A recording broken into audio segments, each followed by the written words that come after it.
ඔයා දන්නවද හැමදාම රැට ෆෑන් එක දාගෙන නිදාගන්න එක ඇත්තටම ඔයාගේ ශරීරයට හිතනවට වඩා ලොකු හානියක් වෙන්න පුළුවන්. ගොඩක් අය මේක කරන්නේ සිසිලස ලබා ගන්න උනාට මේ හුලං ධාරාව දිගින් දිගට මැගේ වැදීම නිසා ඔයාගේ මුළු ශ්වසන පද්ධතියම වියලීමට ලක් වෙන්න පුළුවන්. මූණටම හුලං වදිද්දී කට සහ නාස් මාර්ගයේ තියෙන ස්වභාවික තෙතමනය වේගයෙන් වාෂ්ප වෙලා යනවා.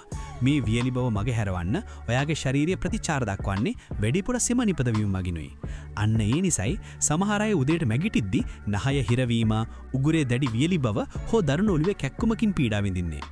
ඒ විතරක් නෙවෙයි කාමරයේ තිර දූවිලි, පරාග සහ ඊතා කුඩා අංශ ෆෑන් එක නිසා දිගටම වාතයේ රැඳිලා තියෙනවා. ඇලර්ජි හෝ පීනස් රෝගී තත්ත්ව තියෙන අයට පය ගණනාවක් මේ දේවල් ආශ්වාස කිරීම නිසා රෝග ලක්ෂණ තවත් වැඩි වෙන්න පුළුවන්. තවත් වැදගත් දෙයක් තමයි අපේ ඇස්.